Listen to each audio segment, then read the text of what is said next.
करके अगली क्लास में। अब बताओ मुझे, खुद सोचो कि यार तुमने अगर वेन डायग्राम के बगैर भी करना है तो 35 + 12 ये तो 47 लोग हो गए, और तुम्हारे ग्रुप में तो 40 से ज्यादा लोग ही नहीं थे, है ना भाई। तो 47 कैसे हो गए? तो बोला भाई असल में इंग्लिश और मैंडरीन बोलने वाले 7 लोग कॉमन होंगे, वो जो दोनों लैंग्वेज बोल रहे होंगे वो लोग, और इन्होंने लिखा है कोई ना कोई तो लैंग्वेज बोलेगा ही, तो बाहर तो हम सर्कल के कुछ रख नहीं सकते, बाहर तो 0 है भाई, ठीक है ना, बाहर 0 लिख दो। तो एक तो तरीका ये होता है, और कुछ लोग इसको यूं भी करते हैं, क्या करते हैं, ये रेक्टेंगल बनाया, अच्छा इसके ऊपर लिख दिया 40, उधर भी इसके ऊपर लिख दिया 40, फिर वो एक सर्कल बनाते हैं, उसके दरमियान में x लिखते हैं, फिर यहाँ 35 में से x लेस करते हैं, फिर यहाँ 12 में से x लेस करते हो। तो भाई बात सुनो ना, 47 और 40 में जो डिफरेंस है वही तो बीच में उनकी ज्वाइनिंग होगी, वही तो ओवरलैपिंग होगी, तो 7 आपको पहले ही x की वैल्यू पता चल जाती है अगर आप गौर कर लें, है ना भाई। तो कोई इतनी लंबी करे तब भी उसका आंसर यही होगा, तो उसको मैं ये सारे वेज में समझा रहा हूं कि आपका आंसर क्या क्या होना चाहिए। बात समझ में आई कि नहीं आई है भाई। ये x गया, अब तुम्हारा यहाँ पर जो फिगर बनी 47, तुम यहाँ पर ले आओगे 40 को माइनस कर दोगे, उधर जाओगे माइनस का x प्लस हो जाएगा, x की वैल्यू 7 आ गई। बताइए क्या ये वैल्यू 7 हमने पहले ही नहीं सोच ली थी? जी पहले ही आ गई, क्योंकि हमने सोच लिया था कि भाई 40 लोग हैं, 47 कैसे हो सकते हैं, तो पता चला भाई 7 उनमें कॉमन है, मतलब ऐसे 7 लोग हैं जो माशाल्लाह से बहुत ज़हीन है, उन्होंने 2-2 लैंग्वेजेस याद कर ली हुई है ना भाई, उनको 2-2 लैंग्वेजेस आती हैं, है ना भाई। तो इसलिए हम उनको 14 तो नहीं ना काउंट करेंगे, होंगे तो वो 7 ही लोग, हम उनकी 2 लैंग्वेजेस आने की वजह से उनको ये तो नहीं बोलेंगे तुम लोग 14 लोग हो, नहीं वो तो 7 ही लोग हैं, है ना भाई।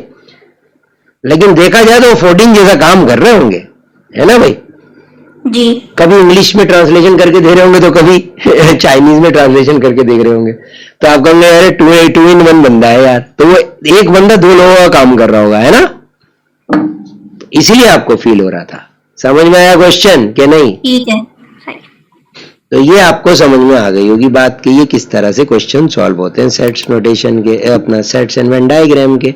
अब अगर आप आते हैं नीचे देखिए, अब आप इसके बाद ही आ जाता है, देखो ये वाले क्वेश्चंस में भी टेंशन नहीं। अब देखो क्या क्या करता है बच्चे से बोलता है, वो बोलता है सेट लैंग्वेज भी पढ़ाइएगा, कहा था ना।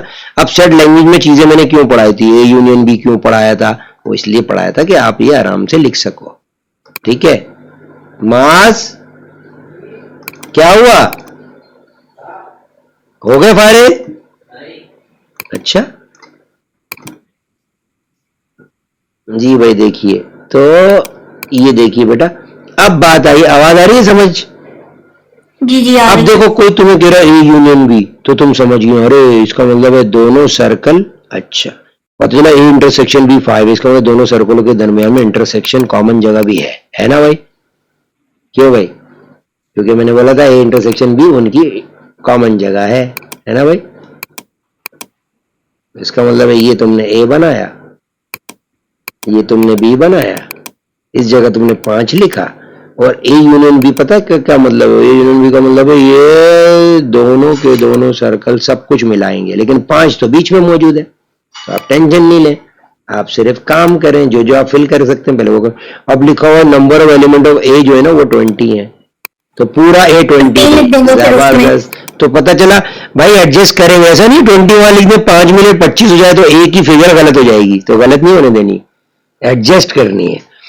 Find the value of number of element of B, अब वो कहता है पूरे के पूरे नंबर ऑफ बी की एलिमेंट ऑफ बी की वैल्यू बताओ।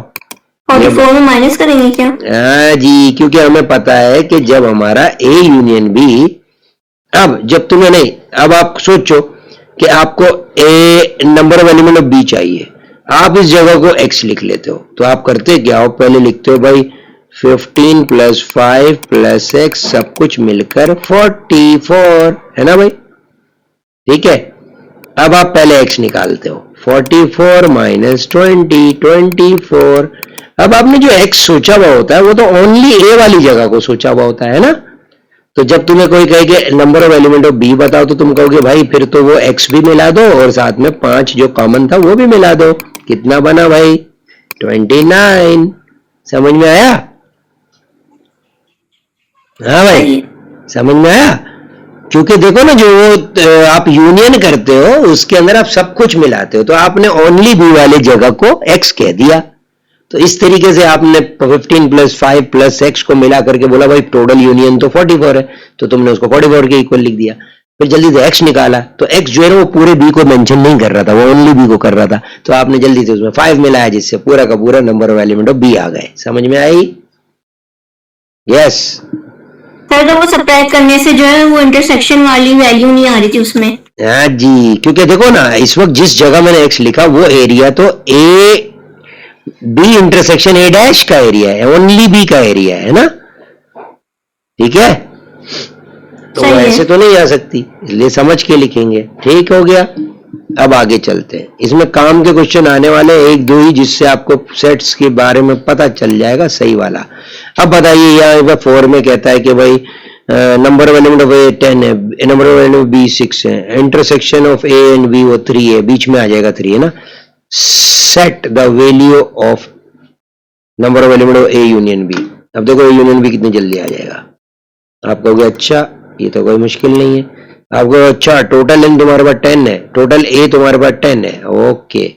तुम यहाँ लाओगे क्वेश्चन को, यहाँ लिखोगे, तुम लिखोगे लो भाई ये लीजिए भाई। अब आ गए तुम यूं, तुमने रेक्टेंगल बनाया, वैसे उसके बगैर भी मैं बता दूंगा और आपको भी पता होना चाहिए। आप दिमाग हाजिर रखेंगे। पिक्चर क्यों बनाते हैं आप? ताकि उसका आपका काम फास्ट हो जाए। समझ में आई? पिक्चर बनाए छोटी सी बना लेंगे पिक्चर, ये थोड़ी बोलेगा कोई बिल्कुल रेक्टेंगल डिजाइन में बनाओ, नहीं, कोई जरूरत नहीं है। अब एलिमेंट ऑफ ए 10 है, इसका मतलब पूरा 10 है भाई, ये पूरे के अंदर 10 है, सही है। अच्छा जो बी है इसका मतलब पूरे का पूरा 6 है भाई, है ना? समझ में आई कि नहीं बात? जी जी। लेकिन ए इंटरसेक्शन बी, तो मैंने कहा और पहले ये वाली जगह ढूंढो। अब जब पूरा ए 10 था तो ये 7 हो गया, जब पूरा बी 6 था तो ये 3 हो गया, है ना? अब state the value of A union B, तो ए यूनियन बी की वैल्यू जो उसके number of element of A union B है उसमें 7 प्लस 3 प्लस 3 ये मिल जाएगा। समझ में? जो कि बन जाएगा कितना? 13 हो गया। और सर इसके बगैर अगर करें तो इसके बगैर दिमाग में याद रखना है ना बेटा कि जो 3 है ना वो इन दोनों की इंटरसेक्शन है। सही है कि नहीं? सही है।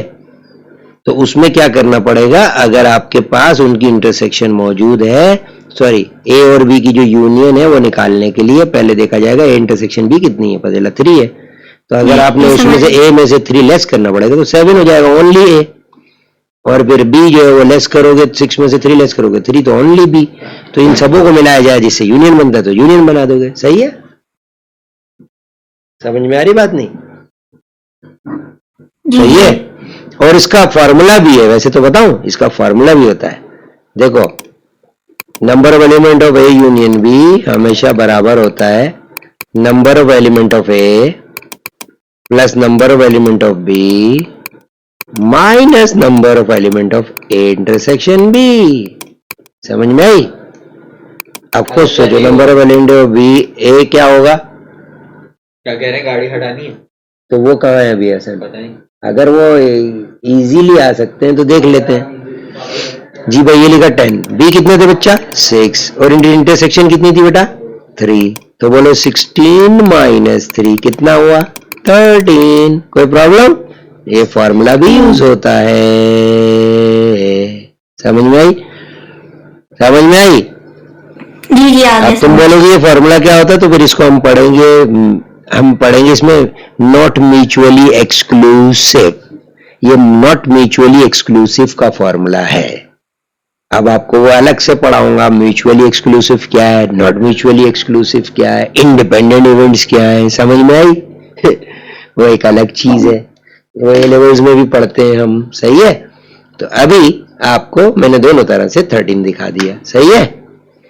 अब जो काम का कमाल का क्वेश्चन आ रहा है वो ये है। आइए कौन सा? ये जो 5 नंबर का क्वेश्चन है ना बेटा, इसमें पता है क्या है कमाल की चीज? इसमें कमाल की चीज ये है कि इसमें मैक्सिमम मिनिमम वैल्यू बतानी है। बस यहाँ पर बच्चे की बहुत ज्यादा एक्सपर्टीज होनी चाहिए कि वो एकदम से देख के सोच के बता दे। अच्छा देखो, पहली बार बताओ जल्दी से मुझे, नंबर ऑफ